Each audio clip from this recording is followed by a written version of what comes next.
The dust settled over the broken battlefield of Cathera, and with it, the last hopes of Commander Vrocker.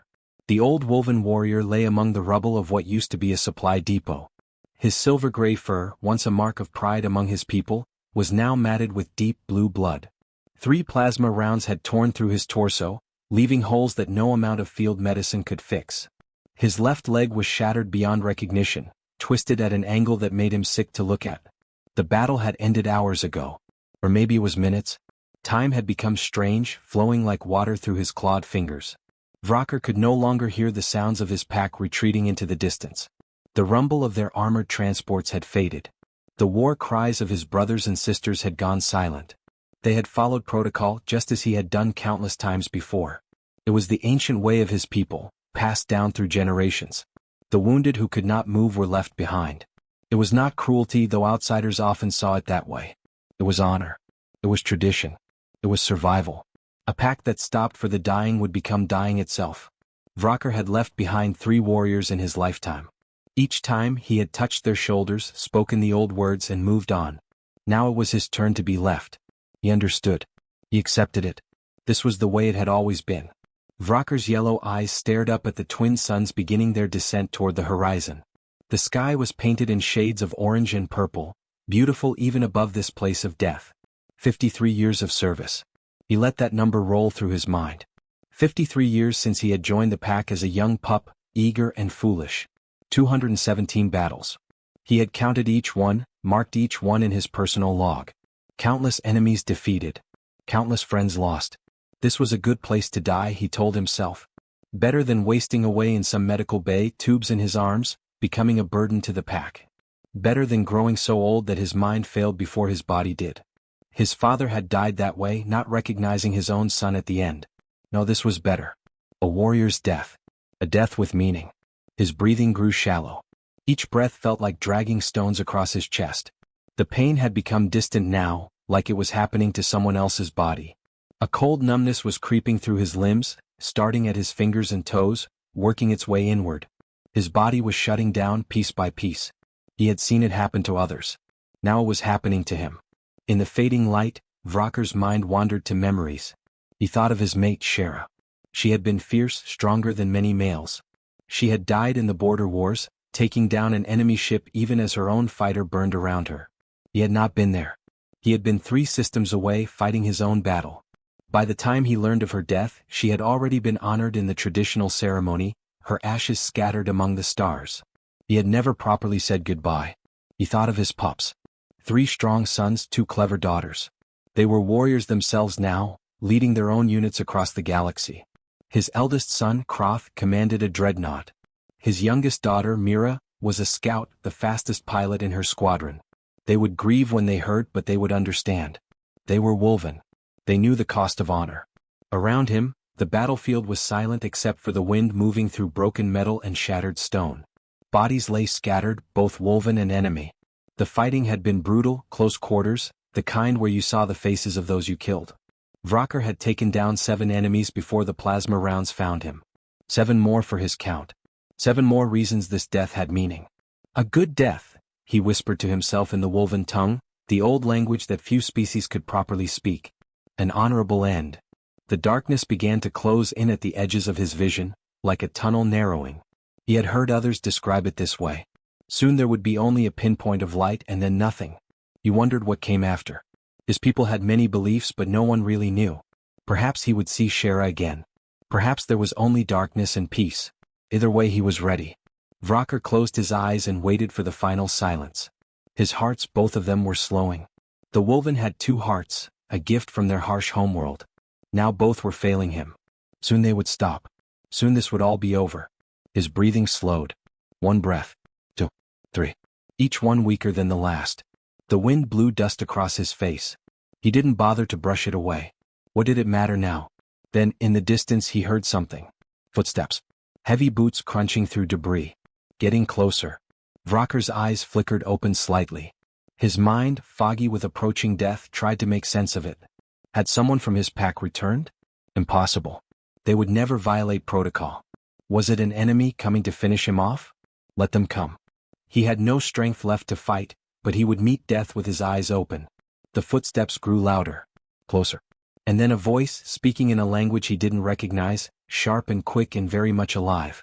His world, which had been ready to end, suddenly became uncertain once more. Holy hell, we got a live one. The voice cut through the silence like a knife. It was sharp, foreign, speaking in the crude but strangely efficient human language. Vrocker's eyes flickered open, fighting against the weight that wanted to keep them closed forever. Through the haze of approaching death, through vision that was more blur than clarity, he saw a figure in tan and green combat armor kneeling beside him. The figure moved quickly, hands already reaching for equipment. Then the human removed her helmet, and Vrocker saw her face clearly. She was young, perhaps 30 cycles by human reckoning, though he had never been good at judging human ages. Brown hair was tied back in a practical knot, and intense green eyes swept over his wounds with the kind of practiced efficiency that spoke of experience. Too much experience for someone so young. The name tape on her armor read a human name he couldn't quite pronounce in his current state. No, Vrocker growled weakly, forcing the words out in Galactic Standard. His translator implant was barely functioning, damaged by the same blast that had ruined his leg. Leave me. This is the way. The human didn't even pause.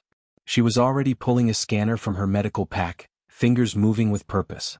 Yeah, well, your way sucks, she replied in surprisingly good Galactic Standard, though with that peculiar human accent that made everything sound slightly aggressive.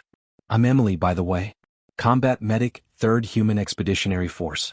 And you're not dying on my watch, big guy. Emily. The name meant nothing to Vrocker, but the determination in her voice meant everything. It meant she didn't understand. She didn't know Wolven ways. She didn't know that what she was doing was worse than letting him die. Vrocker tried to push her away with one arm, but he had no strength left. His limb barely moved, just twitched uselessly in the dust. You do not understand, he managed to say, each word costing him precious energy. Wolven do not prolong death. It is dishonorable. Emily's scanner was beeping rapidly now, running over his body, cataloging every injury. Vrocker watched her face as she read the results. Her skin went pale, almost gray in the fading light. For a moment, just a moment, he saw fear flash across her features. But then her jaw set with a determination that reminded him of his own warriors before a hopeless battle. That same stubborn refusal to accept the obvious. Dishonorable? She said, and now there was heat in her voice. You know what I think is dishonorable? Giving up when someone's willing to help you. She was pulling things from her pack now. Syringes, injectors, instruments that Vrocker had never seen before, strange human medical devices that looked more like weapons than healing tools. Her hands moved fast, sorting through equipment, preparing for something. For what? He was beyond saving. Any fool could see that. I've got 3 sucking chest wounds, Emily said, more to herself than to him, her voice taking on that clinical tone that medics used when dealing with horrible injuries. Massive internal bleeding, shattered femur, and your left lung is collapsed. She looked him straight in the eyes, and Vrocker saw no pity there. Only fierce, burning determination. Honestly? You should be dead already. She grabbed something that looked like a gun, loaded it with a vial of blue liquid. But you're not. So let's keep it that way. Human. Vrocker's voice was getting weaker, his words slurring. You waste your time? Then it's my time to waste, Emily snapped back, pressing the injector against his neck before he could protest further. He felt a cold rush as the substance entered his bloodstream. Now shut up and let me work. The medicine, whatever it was, hit his system like ice water. His body, which had been shutting down, suddenly sparked back to life. Pain that had been distant and fading came roaring back with intensity. Vrocker gasped, his back arching involuntarily. Yeah, sorry about that, Emily said, not sounding sorry at all. She was already moving to his chest wounds, pulling out what looked like foam in a can. That's adrenaline mixed with some other fun stuff. Your body was giving up. I just convinced it to stick around a little longer. Vrocker wanted to argue. Wanted to tell her that this was wrong, that she was violating everything his culture held sacred. But he couldn't speak. The pain was too much, and the drugs in his system were doing strange things to his mind. Emily worked fast, her hands steady despite the mess she was dealing with. She sprayed the foam into his chest wounds, and Vrocker felt it expand, filling the holes, stopping the bleeding. It burned like fire, but it worked. He could breathe a little easier. That's it, Emily said, her voice softer now, almost gentle. Just keep breathing for me, big guy. Nice and steady. You're doing great. She pulled out more equipment, started setting up in 4-line. Vrocker watched through half-closed eyes as she worked. This human, this small creature who barely reached his shoulder height, was fighting death itself for him. A stranger. An alien. Someone she had no obligation to save. Why? He managed to whisper. Emily glanced at him as she got the four flowing. Why what? Why, save me. You gain nothing. For the first time since she'd arrived, Emily smiled. It wasn't a happy smile. It was sad and tired and full of old pain. Because that's what humans do, she said simply. We fight for every life. Even when it seems impossible. Especially when it seems impossible. She checked his vitals on her scanner, frowned, adjusted something on the four. Besides, she added, someone once told me that every life saved is a victory against the universe. And I really like winning. Vrocker didn't understand.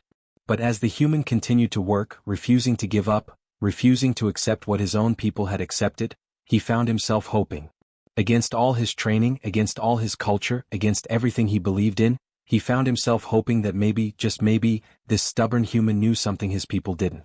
The night was endless. Emily worked by the light of portable lamps that she'd set up in a circle around Vrocker's broken body. The lamps cast harsh white light across the battlefield, turning the rubble into strange shadows. Her hands moved with speed and precision, never hesitating, always knowing what to reach for next. She muttered constantly, a running commentary that filled the silence. Sometimes she talked to herself, working through medical procedures out loud. Sometimes she talked to Vrocker, telling him to hold on, to stay awake, to keep fighting.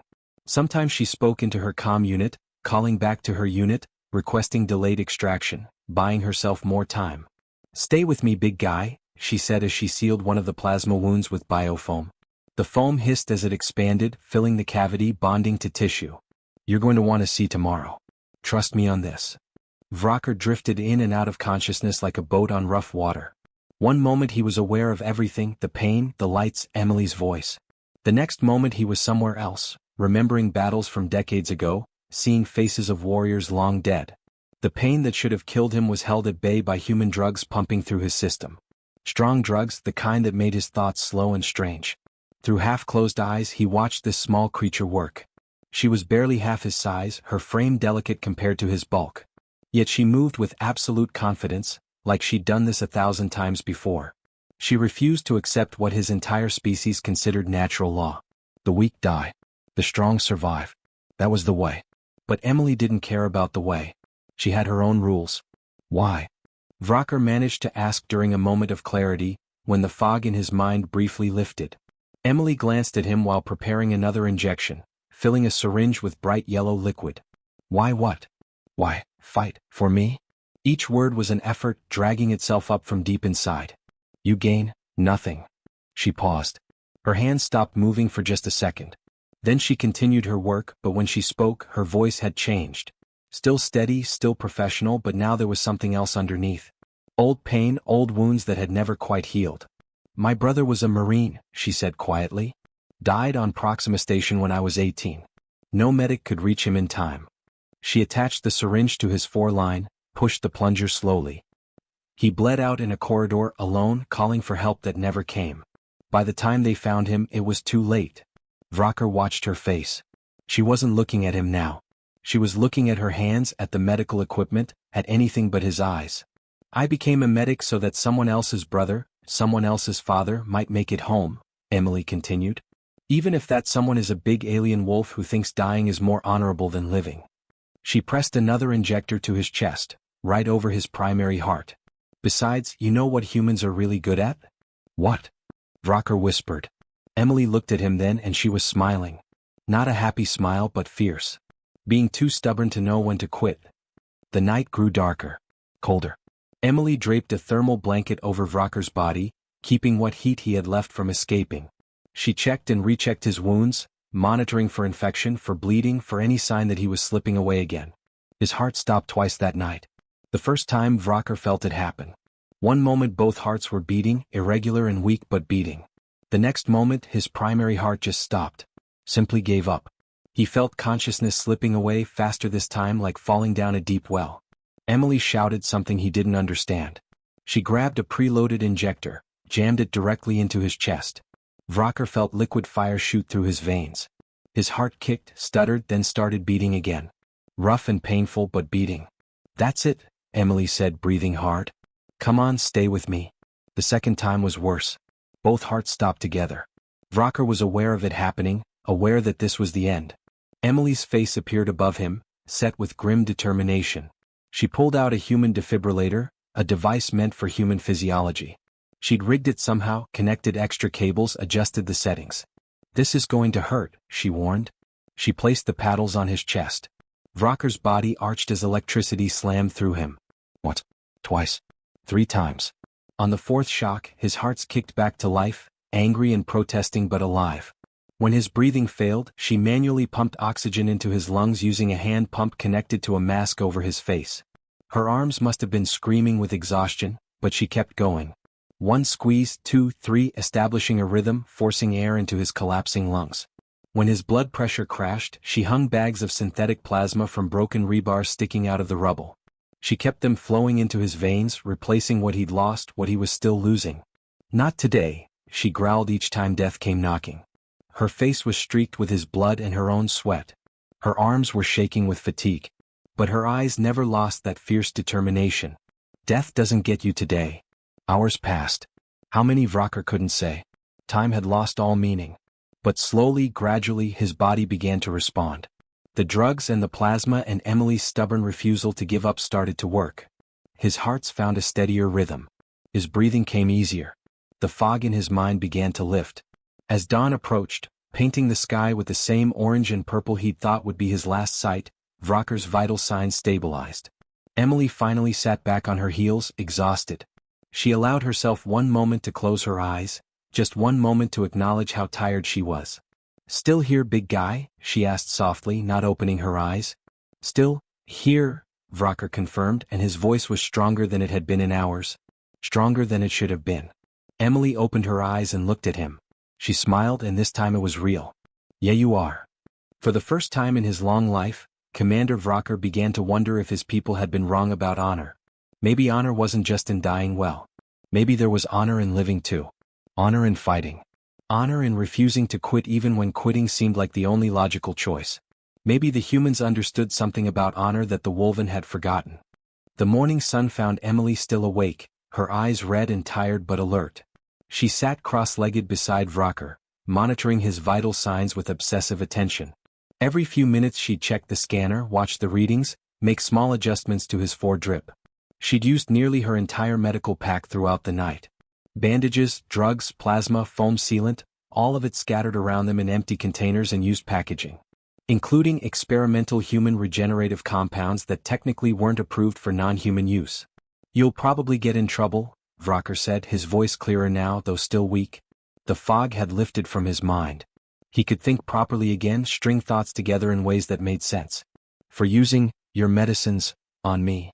Emily shrugged, not looking up from her scanner. Not my first court-martial hearing. Probably won't be my last. She set down the scanner and checked his bandages, gentle fingers probing the edges where biofoam met fur. How's the pain? Manageable, Vrocker replied honestly. It was still there, a constant throb throughout his body, but nothing like the agony of last night. The human drugs were powerful things. Your medicines are effective. Yeah, we're pretty good at making drugs, Emily said with a tired smile. Humans have a long history of finding better ways to kill pain. And each other. But mostly pain. Vrocker studied her in the morning light. She looked exhausted, dark circles under her eyes, her face pale with fatigue. Her armor was stained with his blue blood and dirt from the battlefield. She'd been awake all night, fighting for his life, and she looked like she could collapse at any moment. Yet she kept working. In Wolven culture, Vrocker said slowly, choosing his words carefully, what you did, it would be seen as cruel. Forcing life on one who has accepted death. Emily paused. She sat down beside him, finally allowing herself to rest. Her back against a piece of broken wall, legs stretched out in front of her.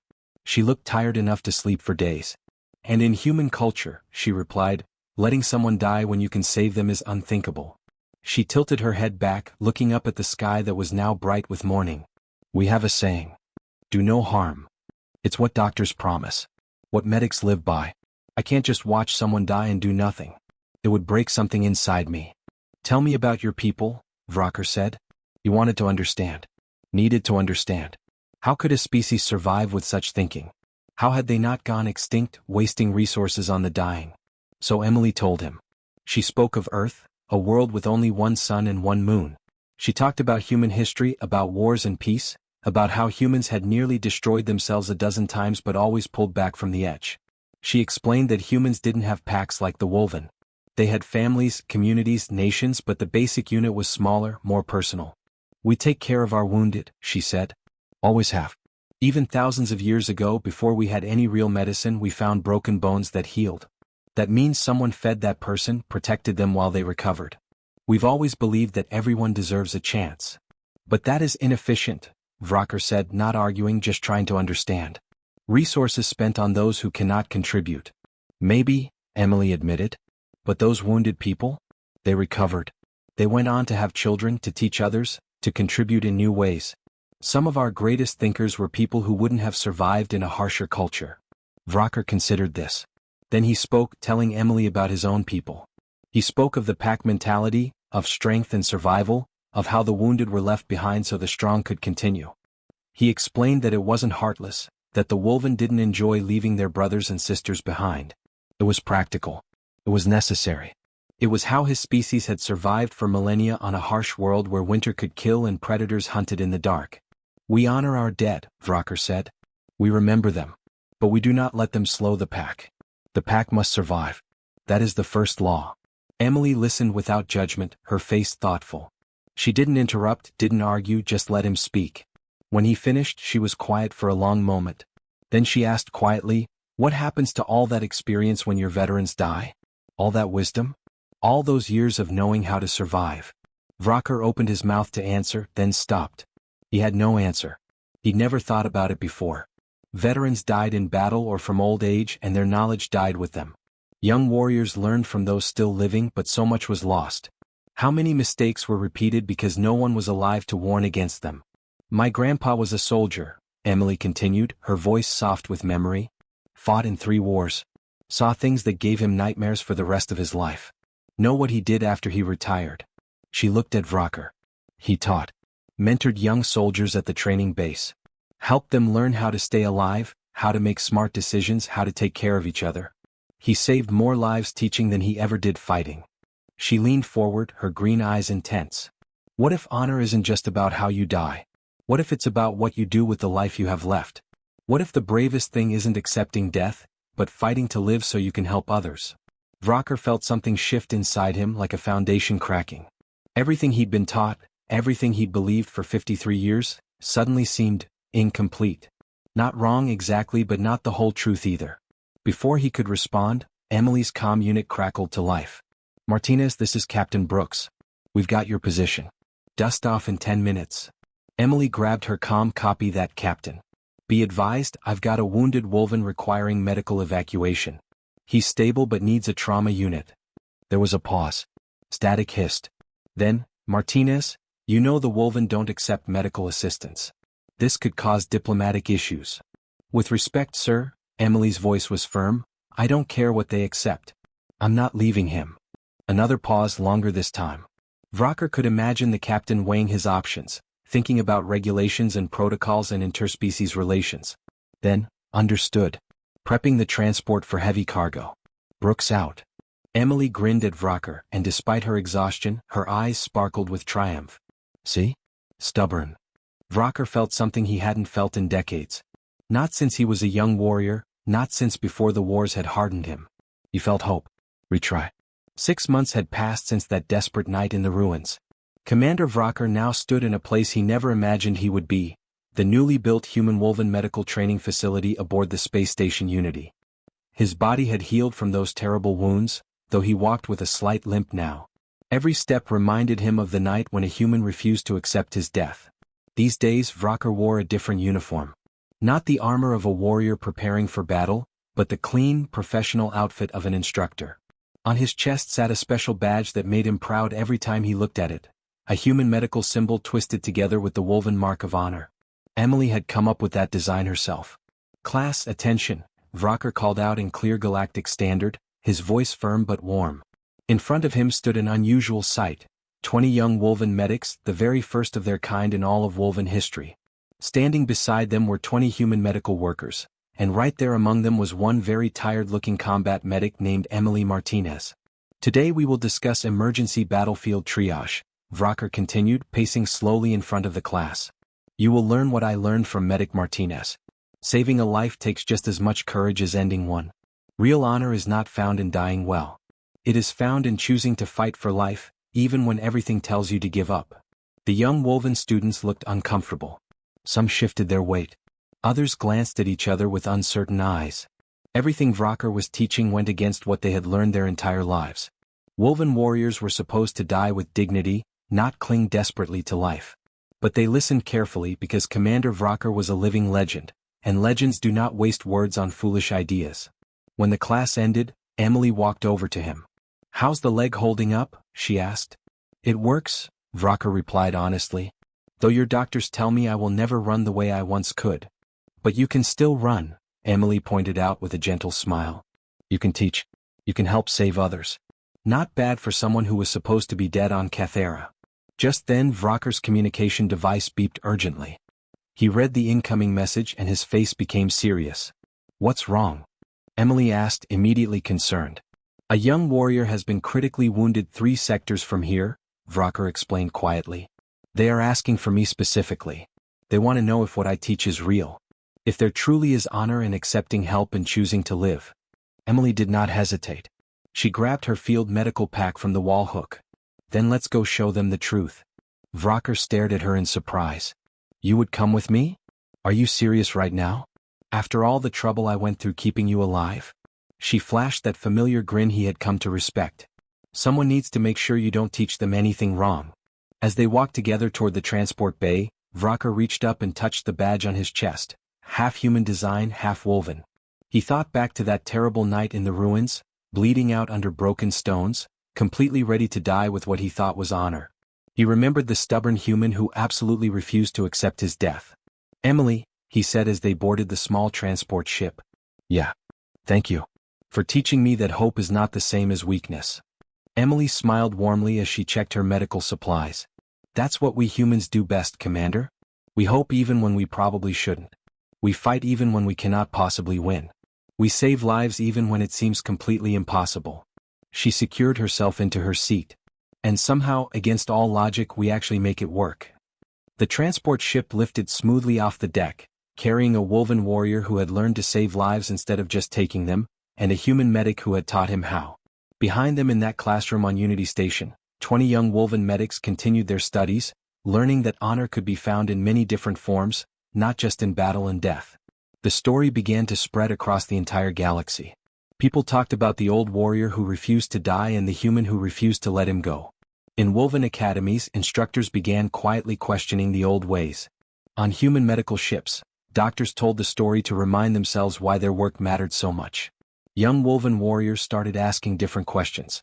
If Commander Vrocker, a legend among legends, could find honor in being saved, then maybe they could too. Maybe dying was not always the answer. Maybe living to fight another day to protect others, to teach the next generation, maybe that was true honor. Human medics carried the story with them to war zones and disaster areas across known space. When situations seemed hopeless, when they wanted to give up on a patient who was too far gone, they remembered Emily refusing to quit on Vrocker. They remembered that stubborn human determination that said, "Not today, death can wait." The medical facility on Unity Station grew larger. More woven came to learn. More species joined, curious about this new way of thinking.